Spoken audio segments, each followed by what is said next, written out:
anyone got a fag? So, is this Burke shown up yet? Oh, Nanny, here he is now. Well, I'm now in the studio and about to meet the famous Lenny Gunnigan. He's standing just to the left of me here, looking very smart in a silk suit and cashmere cummerbund. Isn't that right, Mr. Gunnigan? I don't want no autographs, if you don't mind, man. You don't quite understand. I would just like to interview you. Well, I'm always glad to meet the press, because the public I can't stand. You understand that I can't stand? It's like this way, man. I was working on a railroad, man, and I couldn't stand the public. Did you personally discover folk music? Well, I wouldn't go that far, man, but you can say that until I come along, there was only a lot of bohemians singing in cellars. All they was doing was singing this music, man. And now? Well, there's a lot of bohemians and me, man. Well, it's very interesting. And are you anything to do, perhaps, with rock and roll? Rock and roll? I'm a folk singer, man. I sing blues. Dad, you see, I work songs of the people and the peasants. That's what I sing, because I'm working on a railroad, you understand? Very well put, especially wearing a 50-guinea suit. Do you travel widely to collect these songs of yours, Mr. Gunnigan? Oh, yes, every Saturday I go down Doble's Jazz Record Shop and I collect all the latest folk stuff, you know, around the world in 80 days, all this.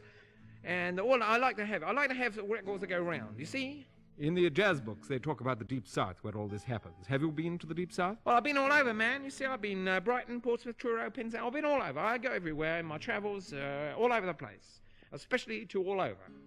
Now, you have a song that's number one over here at this very moment. Where did you discover that one, for example? Well, there was an obscure folk song hidden at the top of an American hit parade, and I made it famous by cutting out all the verses and having one long chorus, like Puttin On The Style chorus, puttin' on, and one long chorus that was working on a railroad. Well, it's very fascinating. And I've just finished work on another song called Land of Hope and Glory. But surely Land of Hope and Glory, that's a well-known piece, isn't it? Caught on quick there, clever Dick. Hum the chorus. Well, I don't really hum. Don't you believe that, boy? Oh, that's a funny joke there. Yes, very. You see, every time I go to Pictures They Place, I know the song at the end. I've been working on the chorus. See, I'm putting on the chorus in the cinema on a style. Hey, I'm working in the cinema on the railroad in a style. I'm working in the style on the railroad in the cinema. Hey, I'm putting on. I ain't putting up. Well, I think I'll leave you to get on with it. Goodbye. Well, there was a man who was working on a railroad, and he was working away on this here railroad, and he got a little old hammer, and he kept hitting them wheels, because he was working on the railroad. That's it, he was just hitting away and working on the railroad, hitting away them wheels with his hammer. Suddenly one day when I was hitting away them wheels on the railroad with his old hammer, hitting away and wheeling and hammering and wheeling, fella come up says, "What you doing, man?" He says, "I'm hitting these wheels with my little hammer." He said, "You don't want to hit them wheels. You want to be careful when you're hitting them, because you've been hitting my leg some of the time." So he said, "Hey, man, I never knew that was your leg. I thought that was a wheel." He said, "Man, I got a wheel that's shaped just like a leg, or the other way around, whichever you prefer." He said, "Man, I just don't care a damn, as long as I got something to hit." Then he go tapping a little bit more, and then he stopped tapping. "No, you try and get them taps in as I tell you, man." Well, here we go. John Henry come down from Washington one long hot summer day to bring some water for Sylvie, or was it Nellie Gray? He put away his hammer and parked his chewing gum. But Sylvie didn't dig him, 'cause nobody loves like an Irishman. Oh, then he gave up women, 'cause there were none around. And he caught that midnight special and was Alabama bound.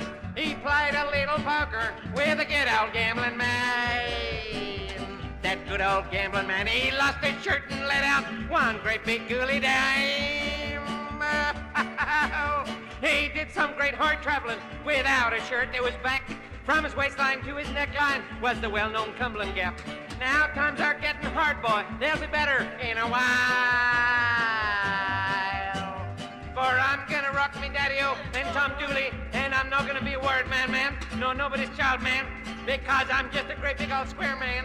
And you know, man, something, I dig Brubeck, and I like Ed Thigpen, and man, and Charles Parker, and everyone else around. Only I'm putting on the style.